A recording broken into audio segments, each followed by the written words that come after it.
Welcome to my YouTube channel. आज हम बात करने वाले हैं नागरिकता संशोधन अधिनियम 2019। नागरिकता संशोधन अधिनियम, उसके पहले नागरिकता अधिनियम 1955 की हम बात करेंगे। उसमें 5 प्रकार से नागरिकता देने की बात कही गई है। बाई बर्थ के आधार पर यानी जन्म के आधार पर, वंशानुगत आधार पर, पंजीकरण के आधार पर, देशीकरण और क्षेत्र के आधार पर। नागरिकता संशोधन अधिनियम में जो दिया गया है और कहाँ कहाँ के लोगों को दिया गया है और किन आधारों पर दिया गया है, इन सब पे हम आज चर्चा करेंगे।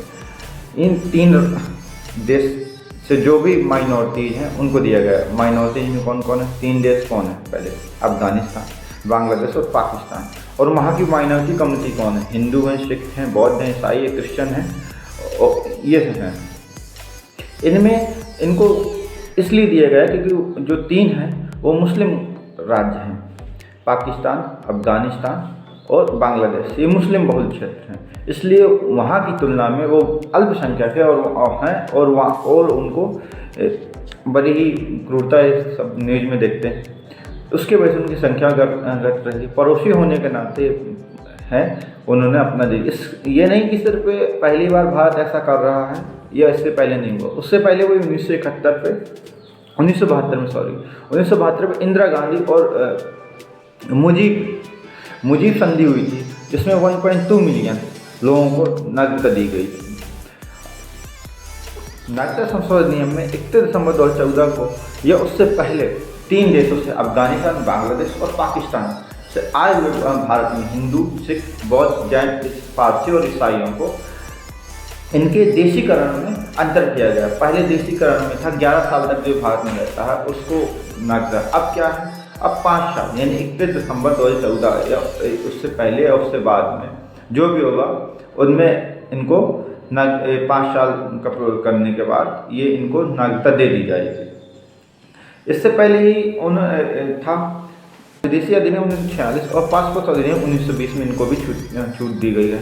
नागरिकता संशोधन अधिनियम क्या पूर्वोत्तर के जो राज्य हैं उन पर प्रभाव पड़ेगा? यानी क्षतिग्रस्त सूची जिनमें असम, त्रिपुरा, मेघालय और मिजोरम आदि, इस पर कोई प्रभाव नहीं पड़ा। बंगाल रेगुलेशन एक्ट यानी बंगाल फ्रंटलाइन एक्ट में उधर एक पूर्वोत्तर के राज्यों के लिए कुछ ऐसे क्षेत्र हैं जहाँ इन ऑनलाइन परमिट की जरूरत होती है। क्या वहाँ प्रभाव पड़ेगा? नहीं पड़ेगा। वहाँ जैसे भी रूल्स हैं उसी अनुसार चलेगा। ओसीआई में भी ओसीआई का आधार है यानी कि जो भारत के विदेशी नागरिक overseas citizen of India, Bharat के विदेशी नागरिक, इसमें भी कुछ चेंज हुए हैं। जैसे अगर आप धोखाधड़ी के आधार पे धोखाधड़ी कागज बना के आपने फर्जी बना के अगर आपने लिया है तो आपकी नागरिकता रद्द हो जाएगी। दूसरी चीज़, अगर आप 5 वर्ष से रह रहे हैं और उसमें कुछ भी ऐसा सजा हुई है 5 साल में जब आप दिए गए, अगर आपने क्रिमिनल एक्टिविटी में इन्वॉल्व हैं तो उसमें से अगर आपको 2 साल या उससे ज़्यादा की सजा हुई है तो भी आपकी नागरिकता रद्द हो जाएगी।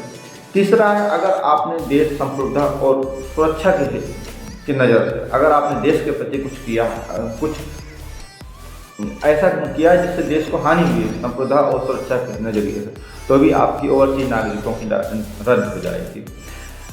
अब इसमें नागरिकता संशोधन अधिनियम से बहुत से मुद्दे उठ के आते हैं, जिससे कहते हैं कि ये असम समझौता जो हुआ था 25 मार्च 1971 को, उसका भी उल्लंघन है। दूसरा ये भी कहते हैं कि जो आर्टिकल 14 नागरिक और विदेशी की जो बात करता है उसका भी उल्लंघन है। ये हमारे उल्लंघन है जो सुप्रीम कोर्ट देखेगी। ये ऐसे इशू रेज होके आ रहे हैं। Thank you watching my video. Like और सब्सक्राइब करें इसी तरह न्यू अपडेट पाने के लिए बेल आइकन पर